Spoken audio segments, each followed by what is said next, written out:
Hi all, എല്ലാവർക്കും my നോട്ട്ബുക്കിലേക്ക് സ്വാഗതം. ഇന്ന് നമ്മൾ പഠിക്കാൻ പോകുന്നത് VEOയുടെ ഒരു സോൾഡ് പേപ്പറാണ്. 139/2014 കാറ്റഗറിയിൽ നടന്ന എക്സാമാണ്. Village extension officer. ഇതിലെ ഗണിത ചോദ്യങ്ങൾ മാത്രമാണ് നമ്മൾ ഡിസ്കസ് ചെയ്യുന്നത്. ഇതിനു മുമ്പുള്ള sold paper for the maths session കണ്ടു കാണുമെന്ന് വിചാരിക്കുന്നു. ഫസ്റ്റ് ക്വസ്റ്റ്യൻ ഇതാണ്. ഒന്നാമത്തെ ക്വസ്റ്റ്യൻ 7/2 23/6, 25/6, 27/6 എന്ന സമാന്തര ശ്രേണിയുടെ പൊതുവ്യത്യാസം എത്ര? അപ്പോൾ ഒരു സമാന്തര ശ്രേണി അല്ലെങ്കിൽ അരിത്തമെറ്റിക് പ്രോഗ്രഷനാണ് തന്നിരിക്കുന്നത്. അപ്പോൾ ഇതിൽ 7/2, 23/6, 25/6, 27/6 എന്ന് തന്നിട്ടുണ്ട്. അങ്ങനെ ആ ശ്രേണി തുടർന്നു പോകുന്നു.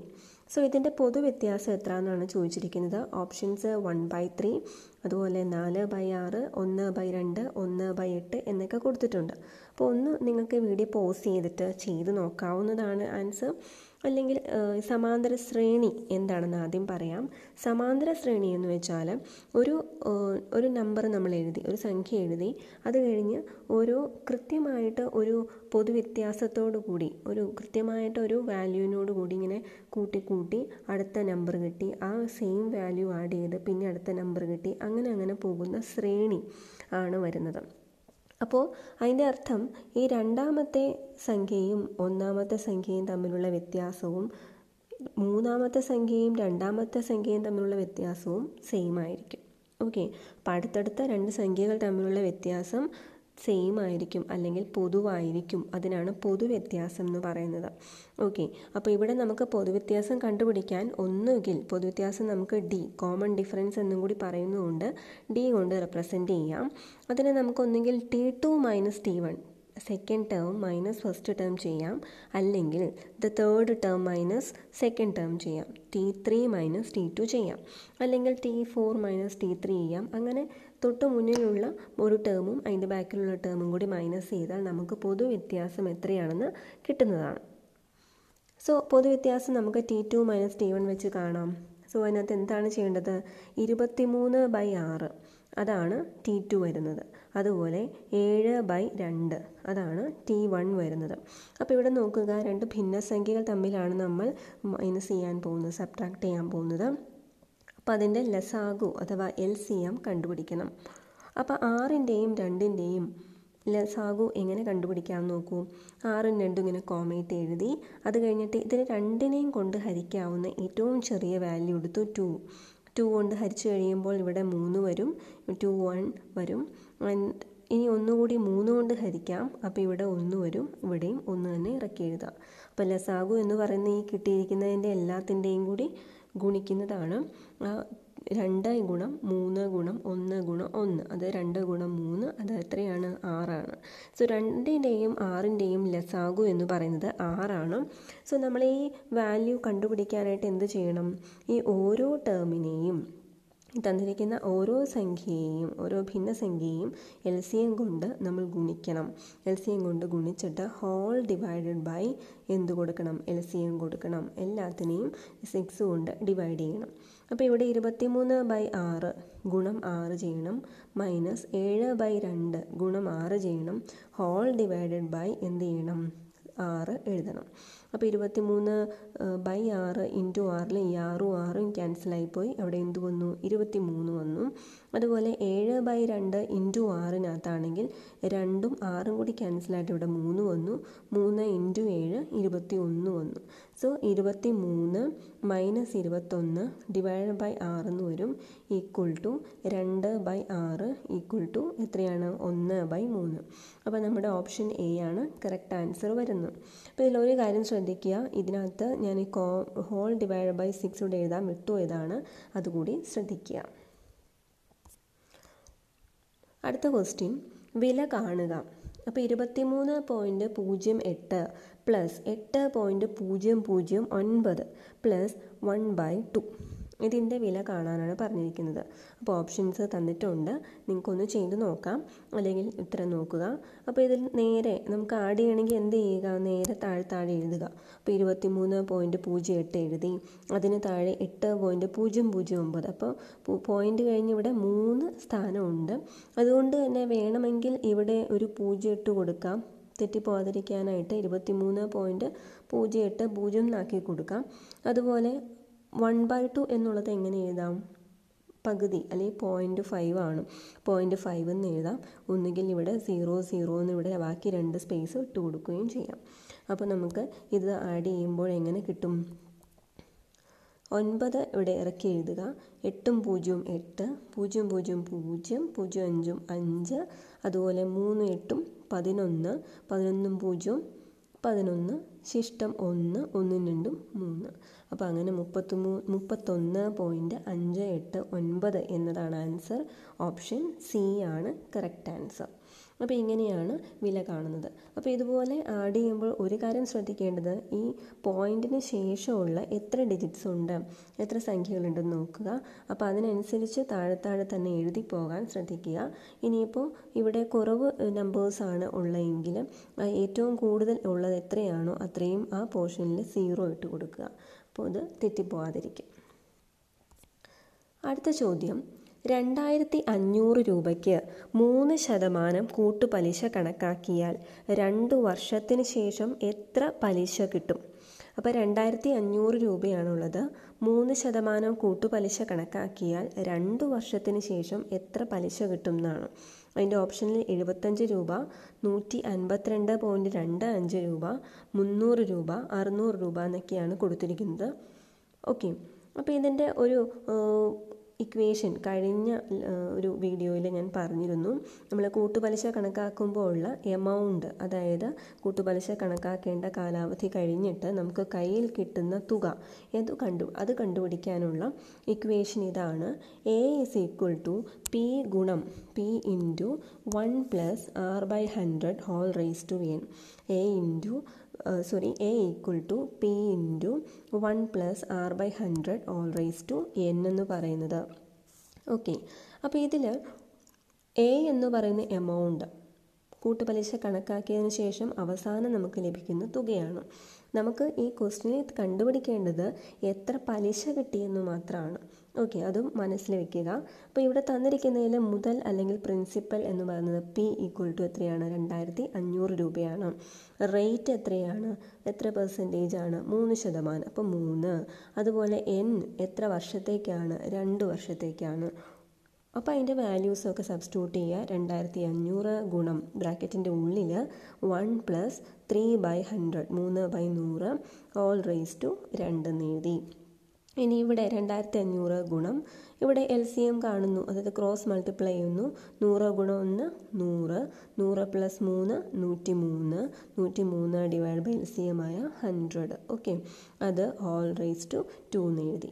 ഇനി 2500 ഇൻറ്റു ഈ സ്ക്വയറിനെ നമുക്ക് ഇങ്ങനെ എഴുതാം, 103 × 103 / 100 × 100 എന്ന് എഴുതാം.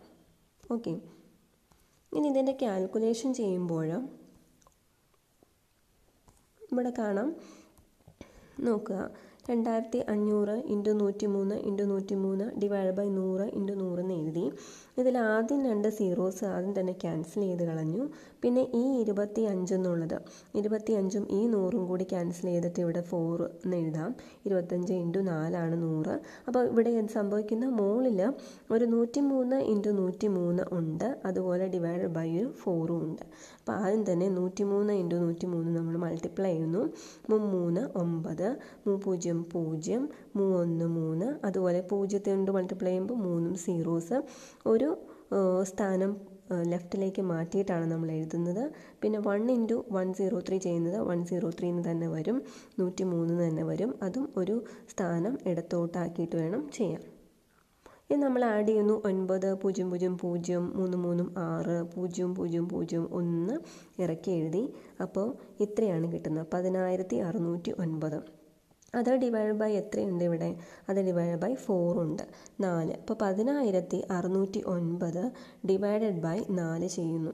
അപ്പോൾ ഇവിടെ ആദ്യം നമ്മൾ 10 എടുക്കുന്നു, അതിൽ 24 8, 8ൻ്റെ ബാക്കി ശിഷ്ടം റിമൈൻഡർ എത്രയാണ് 2, ഈ അടുത്ത 6 എടുത്ത് ഇറക്കി എഴുതുന്നു 26, 26ൽ 6 4 24 സോ 6 എഴുതി, അപ്പോൾ 24 ഇറക്കി എഴുതി, ശിഷ്ടം 2, ഇവിടെ നിന്നൊരു 0 ഇറക്കി എഴുതി, അപ്പോൾ 20 സോ I4 20, അതിൻ്റെ ശിഷ്ടം 0, ഇപ്പോൾ ഇവിടെ കിടക്കുന്ന 9 ഇറക്കി എഴുതി, അതിനുശേഷം 24 8, 8 അത് കഴിഞ്ഞ് 9ൽ നിന്ന് 8 കുറയ്ക്കുമ്പോൾ ശിഷ്ടം 1, അപ്പോൾ നമ്മൾ ഒരു പോയിൻ്റ് ഇട്ട് കൊടുത്തു, അതിപ്പോൾ നമുക്ക് ഒരു 1 എന്നുള്ളതിന് പകരം 10 എന്ന് എഴുതി, അപ്പോൾ നമ്മൾ എഗെയിൻ 2 ഇട്ട് കൊടുത്തു, 24 8, ശിഷ്ടം 2, അപ്പോൾ നമ്മളൊരു 0 കൂടി ഇട്ട് കൊടുത്തു, ഇവിടെ എത്ര വന്നു I4 20, അപ്പോൾ 2652.25 എന്ന് കിട്ടി.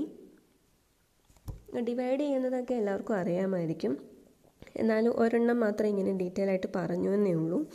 അടുത്ത ക്ലാസ്സിൽ ഇത്രയും എക്സ്പ്ലെയിൻ ചെയ്തിട്ടില്ലെങ്കിൽ അത്രയും ഒഴിവാക്കാം. അപ്പോൾ ഈ പറഞ്ഞത് 2652.25 എന്ന് പറയുന്നത് നമുക്ക് കൂട്ടുപലിശ കണക്കാക്കിയതിന് ശേഷം 2 വർഷത്തിന് ശേഷം ലഭിക്കുന്ന തുകയാണ്. അപ്പോൾ നമുക്ക് പലിശ മാത്രമാണല്ലോ കാണേണ്ടത്. അപ്പോൾ പലിശ എന്ന് പറയുന്നത് ഈ തുക മൈനസ് നമ്മുടെ പ്രിൻസിപ്പൽ, നമ്മുടെ മുതൽ ആണ്. അപ്പോൾ A മൈനസ് P, A എത്രയാണ് ഇപ്പോൾ കണ്ടുപിടിച്ചത് 2652.25, അത് മൈനസ് നമ്മൾ എത്രയാണ് ഇട്ടത് 2500 രൂപയാണ് ഇട്ടത്. അതിനൊക്കെ രണ്ടും കുറയ്ക്കുമ്പോൾ എത്ര കിട്ടും 152.25 രൂപ, 152.25 രൂപ എന്ന് കിട്ടി. അതാണ് നമ്മുടെ ഓപ്ഷൻ ബി. അടുത്ത ക്വസ്റ്റ്യൻ എന്താണ്? ക്രിയ ചെയ്യാനാണ്. 36 അധികം 45 into 10 minus 8 divided by 4. Okay, അപ്പോൾ ഇങ്ങനെ ക്വസ്റ്റ്യൻ വന്നിരിക്കുകയാണ്. അപ്പോൾ ഇതുപോലെ ക്രിയ ചെയ്യാൻ, സിംപ്ലിഫൈ ചെയ്യാനായിട്ടൊക്കെ വരും. അപ്പോൾ നമ്മൾ ഓർക്കേണ്ടത്, ഇപ്പോൾ പ്ലസും മൈനസും ഇൻറ്റും ഡിവൈഡഡ് ബൈയും എല്ലാം കൂടി വന്നു കഴിഞ്ഞാൽ ഓർക്കേണ്ടത് റൂൾ എന്ന് പറയുന്നത് ബോർഡ് മാസ് റൂളാണ്. BODMAS rule. ഈ ബോർഡ് മാസ് റൂൾ പറയുന്നത് ഇതുപോലെ ബ്രാക്കറ്റുകൾ, അതുപോലെ ഓഫ് എന്ന ക്രിയ, ഓഫ് എന്ന ഒരു വേർഡ്, അതുപോലെ ഡിവിഷൻ, മൾട്ടിപ്ലിക്കേഷൻ, അഡീഷൻ, സബ്ട്രാക്ഷൻ, ഇതെല്ലാം കൂടി ഒരുമിച്ച് വന്നാൽ അത് ഉപയോഗിക്കേണ്ട ആ ഓർഡറാണ് പറഞ്ഞിരിക്കുന്നത് ബോർഡ് മാസ്. അപ്പോൾ ഈ ഒരു ക്രിയ തന്നിരിക്കുന്നതിൽ നമുക്ക് ഒരു ബ്രാക്കറ്റ് ഉണ്ടെങ്കിൽ അതായിരിക്കണം ആദ്യം സോൾവ് ചെയ്യേണ്ടത്, ബ്രാക്കറ്റിൻ്റെ ഉള്ളിലുള്ളതായിരിക്കണം ആദ്യം സോൾവ് ചെയ്യേണ്ടത്. അതാണ് ബി കൊടുത്തിരിക്കുന്നത് ആദ്യം. അതിനുശേഷം ഓഫ് എന്ന് പറയുന്നത്, ഓഫ് എന്ന് പറഞ്ഞാൽ മൾട്ടിപ്ലിക്കേഷൻ തന്നെയാണ്. അപ്പോൾ മൾട്ടിപ്ലിക്കേഷൻ ഇപ്പോൾ 10% ഓഫ് എന്ന് പറഞ്ഞാൽ 10% ഇൻറ്റു എന്നാണ് മീൻ ചെയ്യുന്നത്. അങ്ങനെ ഓഫ് ഉണ്ടെങ്കിൽ അതായിരിക്കണം പിന്നീട് ചെയ്യേണ്ടത്. അടുത്ത പ്രയോറിറ്റി നമ്മൾ കൊടുക്കുന്നത് ആർക്കാണ്? ഡിവിഷനാണ്. അത് കഴിഞ്ഞിട്ട് ഡിവിഷൻ അഥവാ ഹരണത്തിനാണ് അത് കൊടുക്കേണ്ടത്. ഹരണം കഴിഞ്ഞിട്ടാണ് നമ്മൾ മൾട്ടിപ്ലിക്കേഷൻ അഥവാ ഗുണനത്തിന് പ്രാധാന്യം കൊടുക്കേണ്ടത്. അത് കഴിഞ്ഞാണ് നമ്മൾ അഡീഷൻ അല്ലെങ്കിൽ സങ്കലനം ചെയ്യേണ്ടത്. അത് കഴിഞ്ഞാണ് നമ്മൾ സബ്ട്രാക്ഷൻ അഥവാ വ്യവകലനം ചെയ്യേണ്ടത്. അപ്പോൾ ഇങ്ങനൊരു കാര്യങ്ങൾ ഓർത്തിരിക്കുക. ഈ ഒരു ഓർഡർ കീപ്പ് ചെയ്യാൻ എപ്പോഴും ശ്രദ്ധിക്കണം. അപ്പോൾ നമ്മളിവിടെ ചെയ്യാൻ പോകുമ്പോൾ നമ്മൾ എന്ത് ചെയ്യും? ആദ്യം തന്നെ ഈ ഒരു കേസിൽ ഇവിടെ ഡിവിഷൻ, മൾട്ടിപ്ലിക്കേഷൻ, അഡീഷൻ, സബ്ട്രാക്ഷൻ ഈ 4 ഉള്ളൂ. അപ്പോൾ ആദ്യം ചെയ്യേണ്ടത് ഏതാണ്? ഡിവിഷനാണ്. അപ്പോൾ 8 ഡിവൈഡ് ബൈ 4 ആണ് ആദ്യം ചെയ്യേണ്ടത്. അപ്പോൾ ബാക്കിയെല്ലാം അതുപോലെ തന്നെ എഴുതി. 8/4, 8 ഡിവൈഡ് ബൈ 4 എത്രയാണ്? 2. അപ്പോൾ അതവിടെ എഴുതി. ഇനി നമ്മൾ ചെയ്യേണ്ടത് മൾട്ടിപ്ലിക്കേഷനാണ്. മൾട്ടിപ്ലൈ ചെയ്യേണ്ടത് 45 ഇൻറ്റു 10, അതെത്ര എഴുതി? 450 എഴുതി. ഇനി നമ്മൾ ആദ്യം ചെയ്യേണ്ടത് കൂട്ടാനുള്ളത്, അത് അഡീഷനാണ്. 36 + 450 ആദ്യം ചെയ്തു. അപ്പോൾ എനിക്ക് 486 എന്ന് കിട്ടി. അതിൽ നിന്ന് 2 കുറച്ചു. അപ്പോൾ എത്ര കിട്ടി? 484. സോ ഇതിൻ്റെ ആൻസർ എന്ന് പറയുന്നത് ഓപ്ഷൻ ഡി ആണ്, 484. അപ്പോൾ ഈ ഒരു ഓർഡർ എപ്പോഴും ശ്രദ്ധിക്കുക. ബോർഡ് മാസ് റൂൾ എന്ന് ഓർത്തിരിക്കുക. അടുത്ത ചോദ്യം, 3500ൻ്റെ എത്ര ശതമാനമാണ് 175? 3500ൻ്റെ എത്ര ശതമാനമാണ് 175 എന്ന് പറയുന്നത്? 5%, 10%, 8%, 7% എന്ന് കൊടുത്തിട്ടുണ്ട്. അപ്പോൾ അത് ഏത് ശതമാനം കാണുന്നതിനും നമ്മൾ എന്ത് ചെയ്യണം? ഇപ്പോൾ 3500-ൻ്റെ എത്ര ശതമാനമാണെന്നാണ്. അപ്പോൾ 3500-ൽ 175 അല്ലെങ്കിൽ 175 ഡിവൈഡഡ് ബൈ 3500 ഇൻറ്റു 100 ഇൻറ്റു 100 അത്രയും പെർസെൻറ്റേജാണ് വരുന്നത്. 175 ബൈ 3500 ഇൻറ്റു 100%. അപ്പോൾ ഈ 2 സീറോസ് ആദ്യം തന്നെ ക്യാൻസലായിപ്പോയി. 100-ൻ്റെ ഇതും ഈ 3500 2 സീറോസും പോയി. പിന്നീട് നമ്മൾ 5 വെച്ചിട്ട് ഹരിക്കുകയാണ്. 5 വെച്ചിട്ടാവുമ്പോൾ ഇവിടെ 7 വരും. ഇവിടെയാണെങ്കിൽ i3 15, 15 വരുമ്പോൾ ഇവിടെ 17ആണ്. അപ്പോൾ ശിഷ്ടം 2, ആ 2 ഈ 5-ൻ്റെ കൂടെ ചേർക്കുമ്പോൾ 25. അപ്പോൾ i5 25, 7 വെച്ച് ക്യാൻസൽ ചെയ്യുന്നു. അപ്പോൾ 5. അപ്പോൾ എത്ര ശതമാനമാണ്? 5%. ഓപ്ഷൻ എ ആണ് കറക്റ്റ് ആൻസർ. സോ എല്ലാവർക്കും മനസ്സിലായി എന്ന് കരുതുന്നു. Thank you for watching this video. നിങ്ങൾക്ക് ഈ വീഡിയോ ഇഷ്ടമാവുന്നുണ്ടെങ്കിൽ ഉറപ്പായും ലൈക്ക് ബട്ടൺ ക്ലിക്ക് ചെയ്യാൻ ശ്രദ്ധിക്കുക. നിങ്ങളുടെ ലൈക്സ് കാണുമ്പോഴാണ് എത്ര പേർക്ക് ഇത് ഉപകാരപ്പെട്ടു എന്ന് മനസ്സിലാവുന്നത്. നിങ്ങളുടെ കമൻസും സജഷൻസും എല്ലാം പ്രതീക്ഷിക്കുന്നു. എല്ലാവരും നിങ്ങളുടെ ഫ്രണ്ട്സിനും കൂടി ഷെയർ ചെയ്യാൻ കൂടി ശ്രദ്ധിക്കുക. Thank you so much for watching this video.